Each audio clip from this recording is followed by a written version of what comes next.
brazen criminals are willing to come downtown and shoot and kill innocent victims right in front of our police officers. And it's unfortunate that the changes in the state concealed weapons laws have made it even easier for people to carry guns and bring guns downtown. Honestly, I am frustrated to have to stand in front of you all and again share the news that we have senselessly lost another life due to gun violence, and that's why we are taking this very serious measure of ending alcohol sales at midnight and implementing a curfew for 1 a.m. I am grateful for the Orlando police officers who acted swiftly and heroically to arrest the suspect and prevented this tragedy from becoming even worse. I'm going to turn it over to the Chief to give you an update on what they have learned.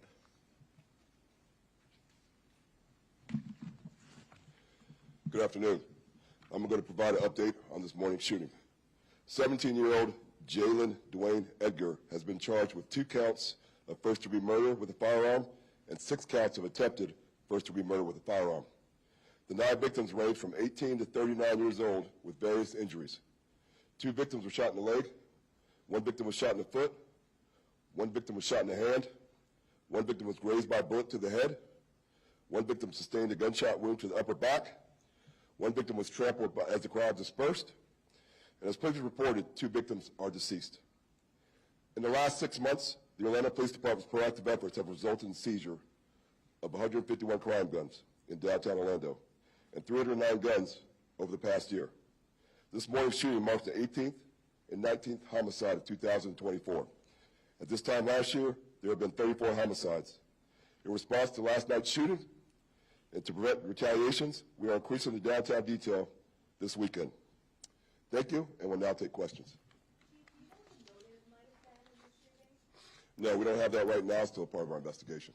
Do you know how the 17-year-old became in possession of the weapon or what he was doing downtown so late last night? No, that's also a part of our investigation. We're investigating where the gun came from and actually why, with his friends, why he was down there. Chief, when many people go out, you look for a sense of security. When you see all of those police officers in one place, you tend to feel a little safer. What do you say to this blatant disregard? Because the 17-year-old was within feet of officers and their vehicles. So there's a lot of good people who come downtown, but there's a lot of bad actors. Some people just don't care. Whatever their beef is, their issue with somebody, they're going to shoot no matter what. They're going to walk by the officers. In this one, we were able to basically follow his path and see him walk by more than 10 officers, paid them no attention, obviously saw them because he walked right next to them, but still wouldn't do what he was going to do. So what do these measures do if someone is intent on carrying out something like that? So our job is to try and prevent it. We're going to have a lot of officers there. We do a lot of proactive work, like our TAC units, our bike units, they're riding the parking garages, they're talking to people about their cars, we're doing traffic stops. We're very proactive. And one thing I will say, the last major shooting was probably 2 years ago. And if you're going to have that many people downtown and there's no way of checking people for weapons, checking people what their intent is, every once in a while you're going to have these kind of issues. But as the mayor said, the city's taking steps to prevent this. We've tried a lot of different things, and now we're going to try this. Speaking of prevention, given this recent tragedy, has the city considered designating the downtown area as an official entertainment district? I know a lot of different cities have been very successful with using entertainment district zoning to implement security measures, and I'm curious if this is something. That's the measures that I just spoke about that we've been taking over the course of the last couple of years. One of the things that has made it more difficult for us is the change in the concealed weapon law. Now anybody can carry a gun, and we can't screen and take a gun away from somebody unless we know they're a felon or there's some other reason that they can't carry it. But people are carrying more guns pretty much everywhere. It's not just downtown. People can carry guns everywhere.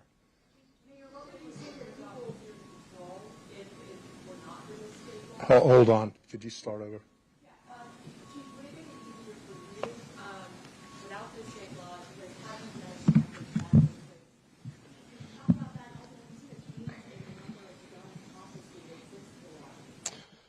So we were seizing a lot of guns before the law changed, and we're still seizing a lot of guns to this day. I'd say there is a difference because when you do have any kind of deterrent, like we had the dogs and we had the wand and metal detectors, all those kind of things, of course that's a deterrent, and of course that's helpful to us. So yeah, I think it would be helpful to us, and it was helpful for us, but when things change and more people can carry guns, it makes it more dangerous for everyone. I have no idea. I mean, it could have, but it's hard to say.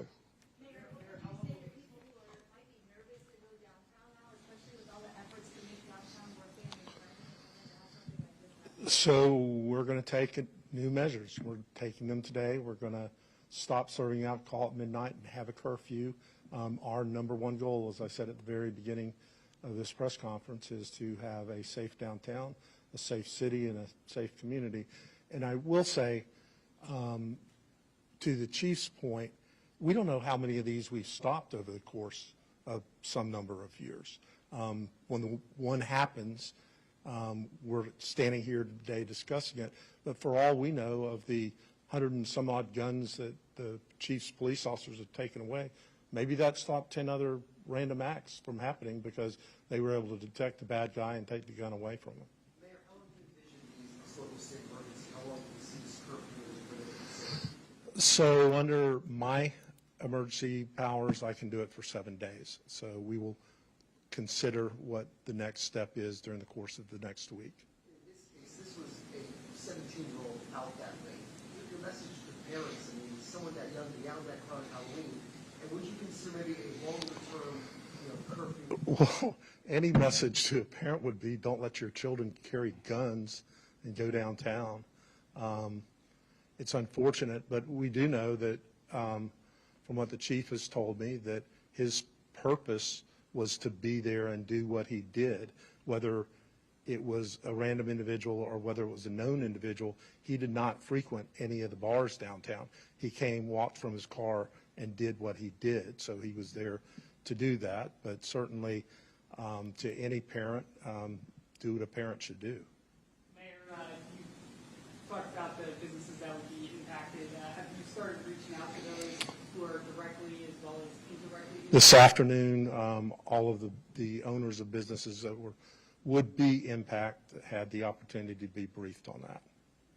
Chief, is this 17-year-old speaking with your officer, or is he cooperating? Can you give us any insight? No, he is not. We'll take one more question.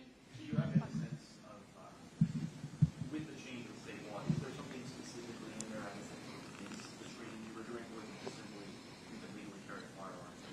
What's the purpose? So you can legally carry a firearm unless you fall into a certain category, underage, convicted felons. That's how we still end up making, making arrests with drugs, something of that nature. But for most people, it allows them, without getting a concealed weapons permit, to carry a gun concealed. When people see that video of so many people gathered on Oregon Central, I hear of the those that have walked around the downtown area. Did that allow people to gather so much in that one area? I mean, did they have to change the roadblocks around that spot? No, our crowds are so big right now, it'd be hard for us to think about doing anything different. I will say people are easily able to escape. We just put a car there, and usually on some nights there's some other vehicles there. But it's a car that if you saw the video, people just ran around the car with there. And the good thing about the cars are police officers at the cars. So police officers standing near to cars so they can open up for a fire truck or something like that. So we're not putting any huge barricades, anything hard. And what you saw, and when I was here last week talking about it, that saved lives by the person who shot down Pine Street. He rammed our police car. People had time to get out of the way. Then he rammed another police car, and people had time to stop what he was doing. So the cars keep people safe. Because if you imagine, it could just be, maybe not somebody who's trying to hurt people, but just a drunk person. They take a wrong turn, they gas down there, they're not paying attention, or they're drunk, they ram into 30, 40 people. We've seen it at other cities. So the vehicles serve a purpose to keep everyone who's walking around the street safe. How certain are you that that 17-year-old was alone in this? As far as being a shooter, Yes. yeah, we're confident. Thank you, everyone. If you have follow-up questions, you know how to reach us. Thank you.